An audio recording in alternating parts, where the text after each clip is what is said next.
Hello and welcome. I'm Leanne Gerrans and you're watching W News, broadcasting live from the Al-Arabiya studios. These are our top stories. 26 EU leaders sign a joint statement pushing for Ukraine's involvement in negotiations as Trump prepares to sit down with Putin later this week. Egypt says it's working out a 60-day ceasefire with Qatar and the US as a Hamas delegation heads to Cairo. And the US and China announce a further 90-day pause on tariffs as they extend their trade truce.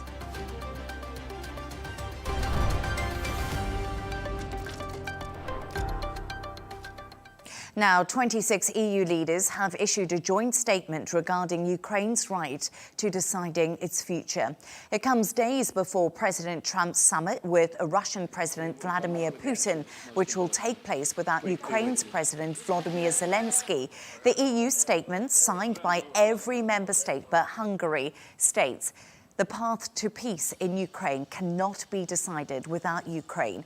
Meaningful negotiations can only take place in the context of a ceasefire or a reduction of hostilities. Here's a reminder of what President Trump said about Europe's involvement during yesterday's press conference.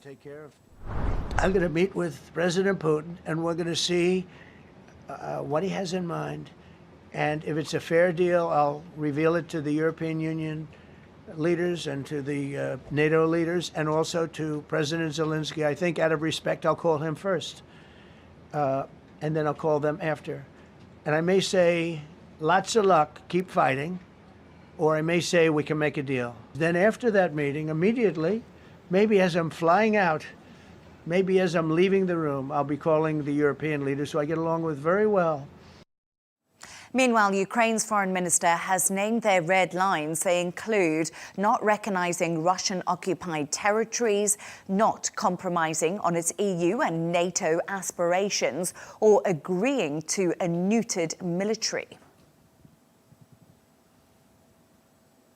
Let's go live to Brussels now to speak to our correspondent, William Denslow. William, thank you so much for joining us. So, what are the European leaders calling for, and why has Hungary, and why is it the only country not to sign the EU statement on Ukraine?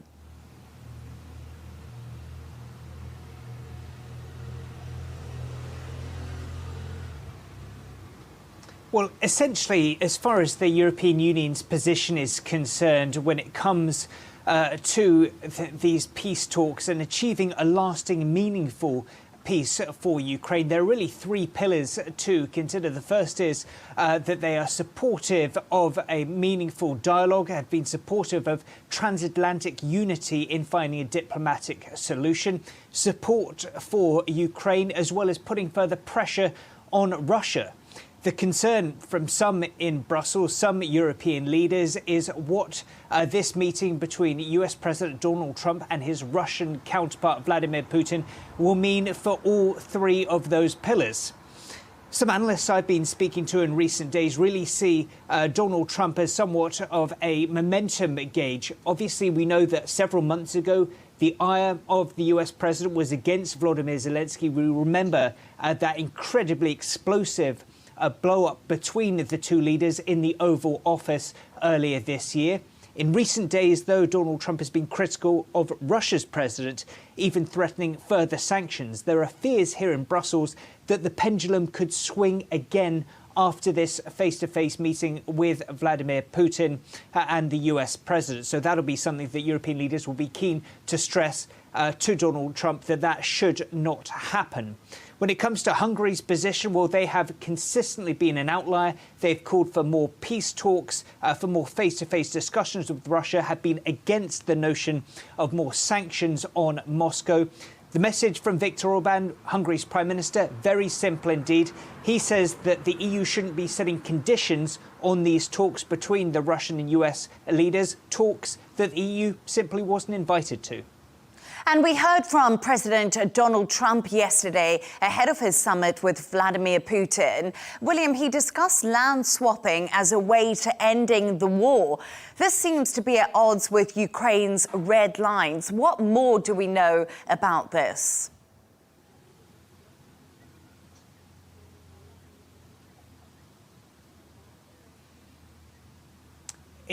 At odds with Ukraine's red lines, at odds with much of Kyiv's allies in Europe's red lines as well.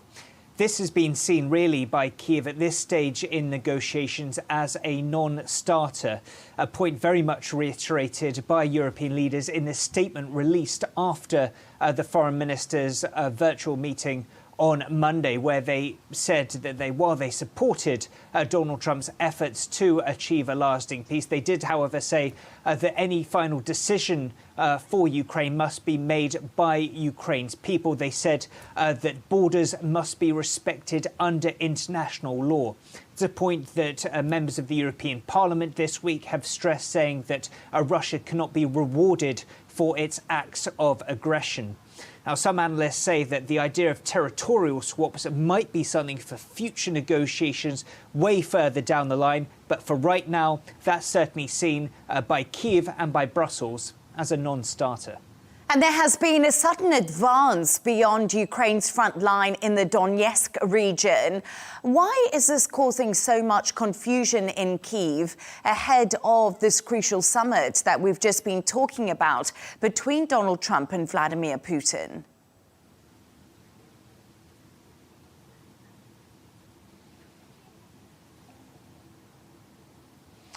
Well, when Vladimir Putin agreed to these talks with his US counterpart, plenty of questions have been circulating whether Moscow is ready to reach some kind of peace settlement with the United States and vis-a-vis with Kyiv going forward. However, Volodymyr Zelensky, Ukraine's president, says this perceived push and offensive that he says he's received military intelligence on suggests the contrary.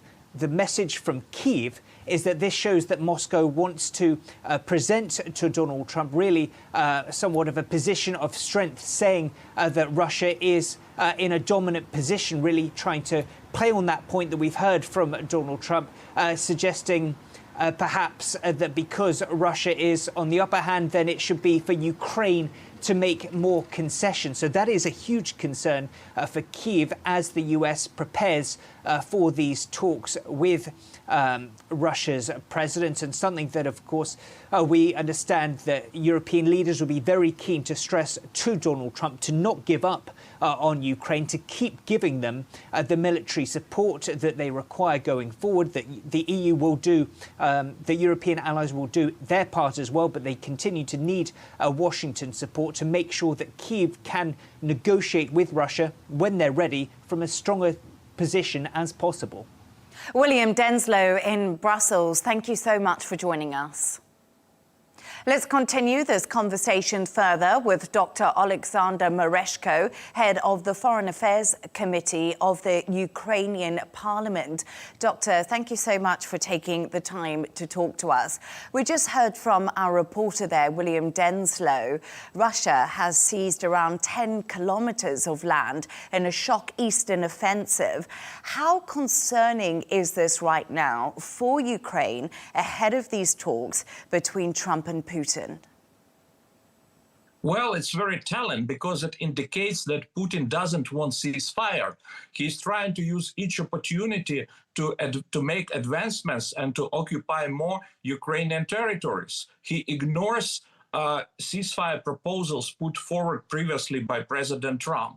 And he's absolutely not interested in complying with any agreements. So we shouldn't even hope that somehow he can change his attitude. He will continue to have this goal to destroy Ukraine, to subjugate Ukraine. And he has never abandoned this ultimatum which he had put forward before. Considering that Volodymyr Zelensky is struggling to get a seat at the table on Friday, which we know, what do you think European leaders will be able to achieve with President Trump on that call that they're going to have tomorrow? It has always been a principle in relations between the United States and Ukraine, between Ukraine and our European partners and allies, principle nothing about Ukraine without Ukraine. And we hope that President Trump will continue to respect this principle, because no agreement can be reached above our heads, and it cannot be imposed on Ukraine.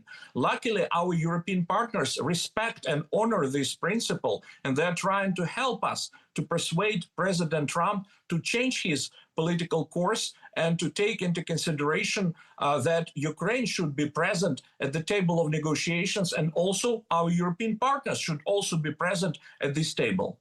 Do you think President Trump is listening to Ukraine and Europe's concerns right now? Because he seems to be pushing ahead with this Alaska summit that has happened fairly quickly. And as a reporter, William Denslow said to me, remember Zelensky had that bust up in the Oval Office with President Donald Trump. And Trump has been very critical of Zelensky. And do you think the pendulum could swing back that way if he's just not listening? Compared with what happened in the Oval Office, the stance by President Trump towards Ukraine has made considerable progress. It has changed because Trump himself mentioned several times that he's disappointed with Putin because Putin didn't agree. Actually, he had rejected ceasefire proposals by President Trump. And at the same time, I hope that we still have time to change the situation. And I hope that President Trump will invite President Zelensky and representatives of the European Union, our European partners, to create a workable format for negotiations. So you say that Donald Trump has said that he's disappointed in Vladimir Putin, but he never put sanctions that he was threatening last Friday on Putin and on Russia after Steve Witkoff had that meeting in the Kremlin. So is he disappointed, or is he just looking for a quick win to end this war? Unfortunately, it's quite possible. But the truth is that President Trump didn't follow through on his promise, because instead of applying sanctions after the deadline expired, the deadline which was established by President Trump himself, and Putin didn't react to this deadline and to this ceasefire proposal, instead of keeping his promise and to apply sanctions against Russia and those countries which provide lifeline to Russia. Instead of this, Putin was awarded, so to speak, politically by President Trump with this summit. I think it's a huge political and diplomatic mistake. According to reports, Zelensky is willing to cede some territory to Russia in exchange for peace. Would this mean freezing the front line where it is and handing Russia control of the territory it already occupies? President Zelensky has very clearly stated that he's not going to make any concessions, territorial concessions, because he respects Ukrainian constitution, and there is absolutely no possibility, no legal mechanism to have these territorial concessions. It's absolutely against our constitution. But what can be done under the circumstances? There can be, at least we can discuss agreement in case if there will be reliable ceasefire and reliable security guarantees for Ukraine, then we can discuss the issue that the territories which are temporarily right now under Russian occupation can be returned not necessarily by military hand, but by using political and diplomatic means. And just going on that subject, because we heard from Donald Trump, he was talking last night and he's been talking before about Ukraine giving up land for peace. This is something we've heard quite a lot. And if that happens, by law, the recognition of Russia's control would require a referendum. Will this stoke tensions in the population in Ukraine and also fundamentally weaken President Zelensky? The thing is that a principle of territorial integrity of Ukraine is mentioned several times in our constitution. And even by referendum, it's not possible. It's absolutely impossible. And any agreement, hypothetically speaking, which can be concluded either by President Trump and the Kremlin dictator, or by Ukraine and Russia, if it is against our constitution, if it violates principle of territorial integrity, it cannot be valid under international law and under our constitution. And of course, any attempts to impose on Ukraine, on Ukrainian people and armed forces agreement, which violates our territorial integrity, will be disregarded, and it will never receive support of Ukrainian people. So I've just been listening to you speak to me, Oleksandr, and I just wonder, because we're talking about the red lines of Ukraine, we're talking about Donald Trump saying we'll possibly have to give up land for peace and there'll have to be some sort of agreement. We know Russia wants to keep the land that it's invaded. So do you think that Friday's summit between Trump and Putin is going to bring about peace, or do you think that we're still too far apart to see any agreement for a ceasefire to even come into place? I'm very skeptical about the outcome of this summit. I can predict that there will be no result, no tangible result, for a very simple reason, because the only obstacle on the road to peace or ceasefire is Putin, because he is not interested in ceasefire. He is obsessed with destroying Ukraine, and that's why I don't see any prospects right now. Actually, negotiation positions of Russia and Ukraine, they're diametrically opposed, because Russia wants to destroy Ukraine, to subjugate Ukraine, and Ukraine wants to survive. So these goals are absolutely irreconcilable. Dr Oleksandr Merezhko, head of the Foreign Affairs Committee of the Ukrainian Parliament, thank you for your insights and analysis.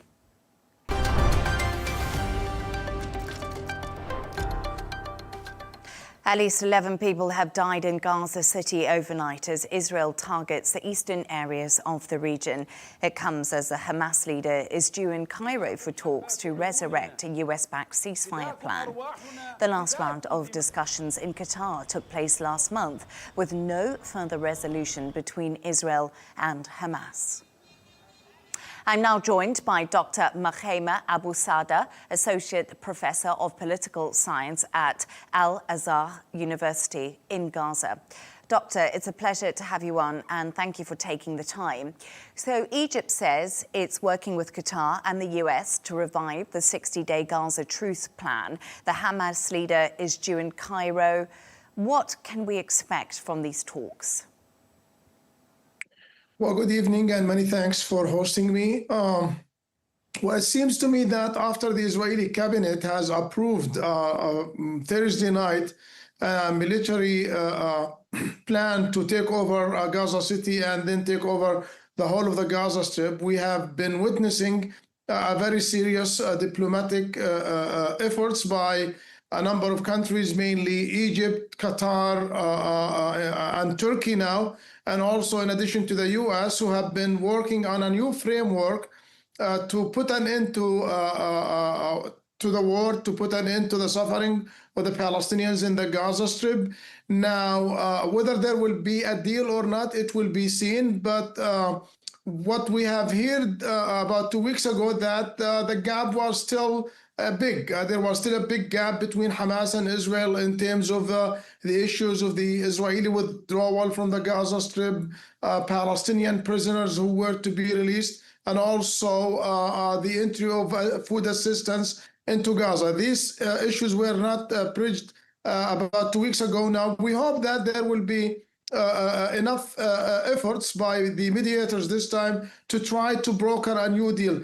Now, about 2 or 3 weeks ago, they were discussing a partial deal that will include a 60-day ceasefire in return for 10 Israeli live hostages and a number of dead bodies. But I think what we have heard from Steve Witkoff, the U.S. presidential envoy, a few weeks ago, I think he indicated that next time there should be a deal, a comprehensive deal, not a partial deal, a comprehensive deal where Hamas basically releases all Israeli hostages, dead and alive, in return for an end to the war and an Israeli withdrawal from the Gaza Strip, but I think we still have a few issues that have to be dealt with. The day after, who's going to be governing Gaza, and the day after, and also the issue of Hamas disarmament and where the Hamas leaders will stay. Israel is asking basically some of Hamas senior leaders in Gaza to be to exit from the Gaza Strip. So these issues have to be basically dealt with in order to see a successful new framework that will put an end to the war and the release of Israeli hostages in Gaza. So, Doctor, Israel has said that the occupation of Gaza, the full occupation of Gaza, is to go ahead. We know that overnight there's been heavy bombardment in Gaza City. Right now, is Hamas too weakened to carry on? Do they need to come to the table and make an agreement in order to save those cities that haven't been occupied by Israel and to save the people who are dying? We know that the Hamas-run health ministry says 10,000 Palestinians have been killed in Israel's offensive since the end of the ceasefire in March. Is it now time for Hamas to make concessions, disarm, and let the people live? Well, that is definitely a very good question. We do hope that Hamas will make the necessary concessions to bring about an end to this war and a final ceasefire between Hamas and Israel.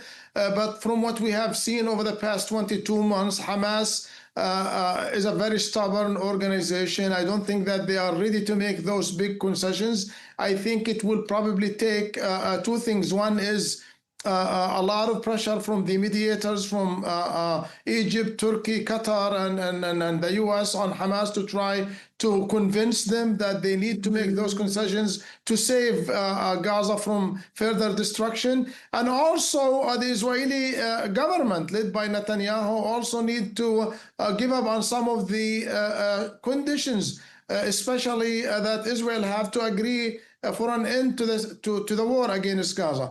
Now, again, I totally agree with you. I hope that it's about time that we should see an end to the suffering of more than 2 million Palestinians in Gaza, the killing, the destruction. More than 60,000 people have been killed. More than 130,000 people have been injured, in addition to the destruction and the starvation that has been taking place in Gaza. The Palestinians in Gaza are tired, exhausted. They would definitely want to see an end to this. But at the end of the day, it's going to be up to Hamas and Israel to make those necessary concessions to bring about an end to the war. But let me say one thing here, one last point here. It doesn't seem to me that Hamas is willing to make the necessary concessions if Israel isn't willing to put an end to the war, if Israel isn't willing to withdraw completely from the Gaza Strip. If Israel and Netanyahu are willing to do that, I think we might see progress in this round of ceasefire negotiations in Cairo. And Doctor, the Israeli opposition leader is calling for a national strike on Sunday over the escalation on the Gaza war. Thousands are expected to attend these rallies. Could this be the beginning of the end for Benjamin Netanyahu in Israel, as there is backlash to these plans? Well, as a Palestinian, I hope, the general strike that is to take place in Israel on Sunday, August 17, will bring an end to Netanyahu and his government. But we have to admit that Netanyahu is very influential. He has a long experience in office. He has been in office more than any other Israeli prime minister since the establishment of Israel in 1948. He even exceeded the years of the first prime minister of Israel, Ben-Gurion. So Netanyahu is a very experienced prime minister. He's very manipulative. So I think he will try to survive, even though that supposedly the strike on Sunday is going to be a big strike. I know that some of the Israeli reservists are going to join. Some of the Israeli influential universities like Tel Aviv University, Ben Gurion University, Haifa University. I think the Israeli Bar Association also is going to participate. Up until now, the Israeli Workers Syndicate, the Histadrut, has basically refrained from supporting this strike on Sunday. Now, whether that is going to signal an end to the war in Gaza or not, it will be seen. But let me tell you one thing, that the images coming out of Gaza, the starvation of Palestinian children, the death of many Palestinian children and other Palestinian civilians as a result of famine and starvation, I think that has been covered in a good way, I guess, in Israel. And the Israeli public isn't happy about those images. And I think from what I hear that part of those images which have been covered in the Israeli media are alarming. Israel is becoming an isolated state. The head of the Israeli opposition, Yair Lapid, is basically saying that this war is going on because Netanyahu is doing that for his own personal political agenda that doesn't serve the interest of Israel or the Israeli security. So let's see what's going to happen on Sunday. But I think we are going to probably see the biggest protest in Israel since October 7th of 2023. Dr Mkhaimar Abusada, Associate Professor of Political Science at Al-Azhar University in Gaza. Thank you so much for joining us this evening.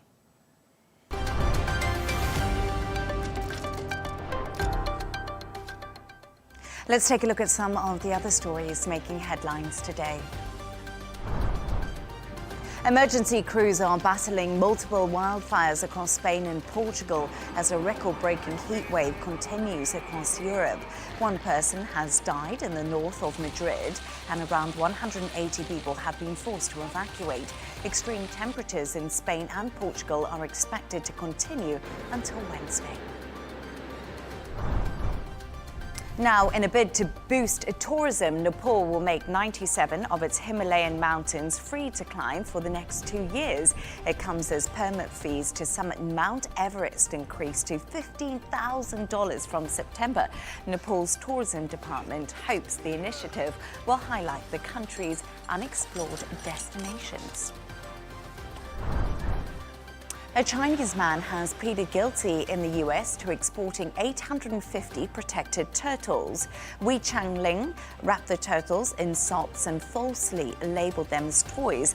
US authorities estimated that the seized turtles had a combined market value of $1.4 million. And Taylor Swift has announced her 12th studio album, The Life of a Showgirl, after intense speculation from fans. She revealed the news on Travis Kelce's podcast. Swift recently brought back the rights to her first 6 albums, ending a long-running battle over the ownership of her very own music.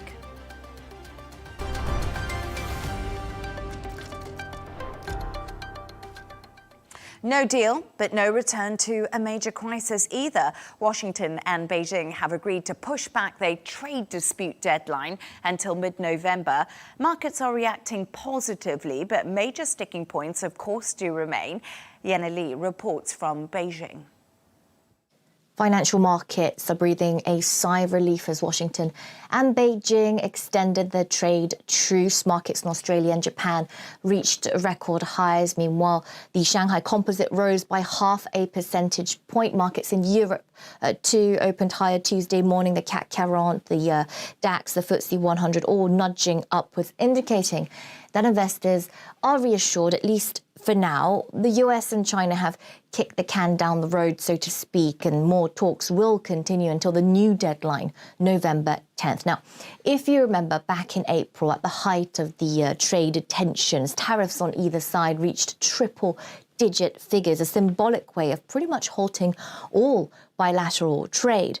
And instead of aiming for a quick deal with the Trump administration, Beijing stood its ground and held a rather firm stance on all of this. And China is capable of doing this because of its huge market, its near total control of the rare earths industry, and because its economy is holding out despite not being in great shape. The big picture is this: Donald Trump wants to reduce the trade deficit with China and is ready to use tariffs to recreate a level playing field. Beijing is staunchly anti-tariff. They want easy access to the US market, no barriers on tech, no barriers for its Chinese companies. And this is a message that has been plastered all over state-controlled media.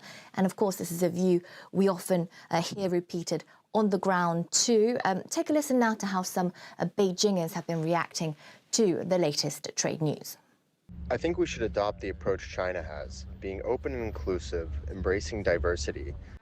We should really adopt a mindset of mutual benefit and win-win cooperation. Tariffs of over 100% on both sides will not benefit anyone for sure, but it is important to see and track where the US and China will meet in the middle. What will they be willing to compromise on? We've seen this week that the Trump administration is happy to greenlight the sale of NVIDIA chips to China, despite previously citing national security concerns. Now it seems as long as there'll be money in US coffers to be made, the president doesn't mind much. Meanwhile, the Chinese side have taken note of the power of their rare earths when they can be used as bargaining chips. So with so much on the table for a trade deal to be inked, a leaders' summit might have to take place first. Some analysts say this could happen in Beijing in the coming weeks and months. Others point to the upcoming APEC summit scheduled for the end of October in South Korea.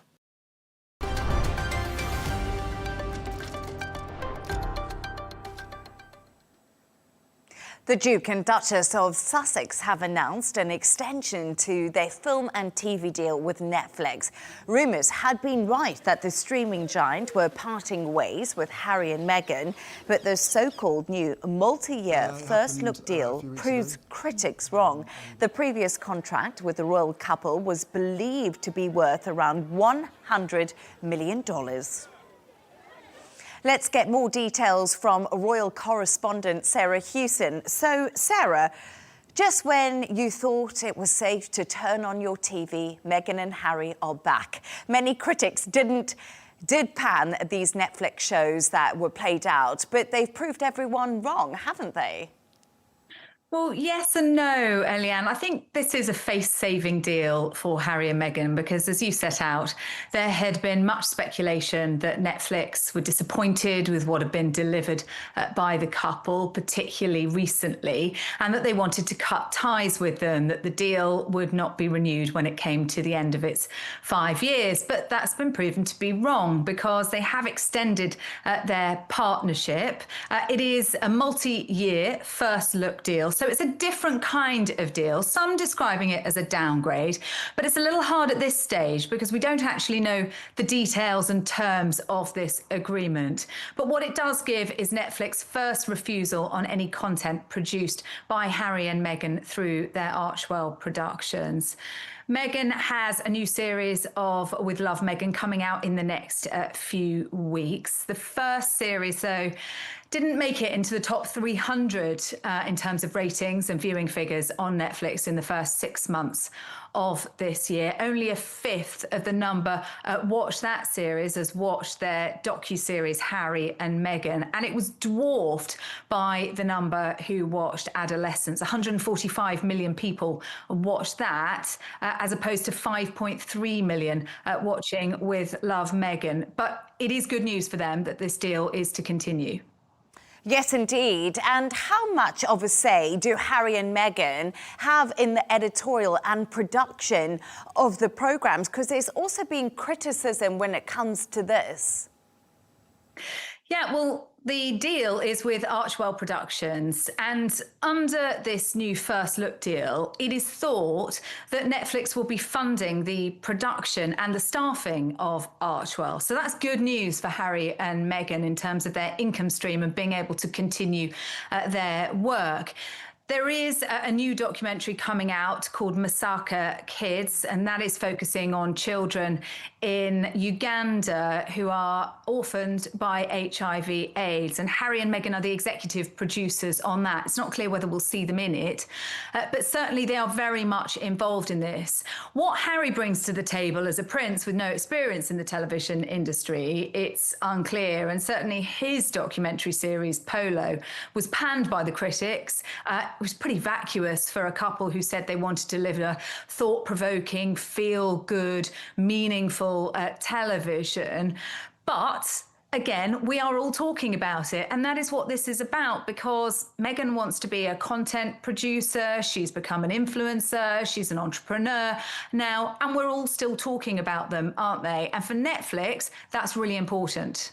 Yes, but can she rival Gwyneth Paltrow has been the big question, hasn't it, when it comes to the space era. But as we know, Meghan launched her own brand, as ever, off the back of her lifestyle series, Love Meghan. As we were just talking then, you explained to me this didn't do that well on Netflix compared to other shows. You know, 300 is not a great rating. But how lucrative has this been for Meghan herself? And, of course, they left the royal family, so they need to make some sort of money. Yeah, in terms of headlines and PR, it's been really lucrative, Leanne, hasn't it? But as for the actual numbers, we don't know.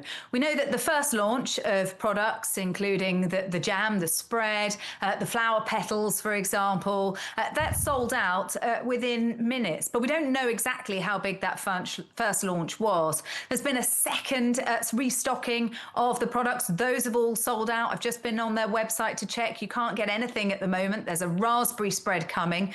There's been a second launch of her rosé wine as well. So there's a buzz around it, and she can certainly say that it's an instant sellout. But what we don't know is whether this is all part of the PR and how many of those products were actually made available in the first place. Yes, indeed. And finally, Sarah, the big question lots of people are asking, are we likely to see Meghan and Harry's children star in any of the new shows? Or will the Duke and Duchess be keeping that side of things more private? Because we have been seeing more photographs come out of the children of recent times. Yeah, they're fiercely protective of their children's privacy. But you are right. We have been seeing a lot more of them more recently since Meghan relaunched her Instagram feed at the beginning of this year. And she gives us little glimpses, usually the back of the head still, but we've heard their voices. We've seen them in the garden. We've seen them at home. I would be highly surprised if they were to feature in any of the series that are coming up and any of the productions that are coming out from Harry and Meghan. Even Harry only made very fleeting appearance in With Love Meghan. So I wouldn't expect that we will be seeing Archie and Lily in them. But again, I think we'll be seeing a little bit more of them on the social media feeds, as long as it is done on their terms. And certainly everybody wants to see a bit more of them, don't they? Because we know so little about those two children. And Sarah, just a quick question. Have you made anything from Meghan's cookery show at all? I always wonder if anyone makes the stuff. I haven't yet, but I know it was highly criticised by the media as it came out. But actually, there were a few things on there I thought, that's not bad. I might have a go at that. And what she's doing is presenting this idyllic lifestyle, wandering around her garden, picking her vegetables, picking her flowers. Wouldn't we all love to be able to do that? And she keeps reposting videos of people buying into that lifestyle and copying the product. She's also been criticised for some of those. I was quite inspired by the bath salts until I read that they could be highly toxic. So I'm not going to be making those. But her next series coming out in the next few weeks, filmed at the same time as this one. So we'll have to see how much more she's got to share with us from that Montecito house and garden. I was inspired by the one-pot pasta meal, I think. Sarah Hewson, Royal Correspondent, thank you so much for joining us.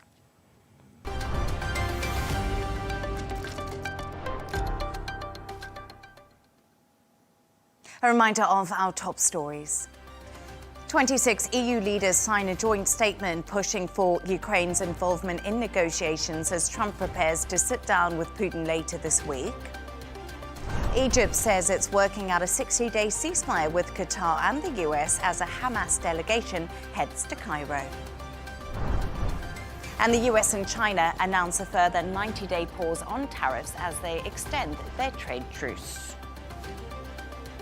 And that's all from us on W News. Don't forget to subscribe to our YouTube channel and, of course, follow us on X. Counterpoints with Melinda Nusafora will be coming up next. Plus, we'll be back in just a couple of hours' time with W News Extra. Goodbye and thank you.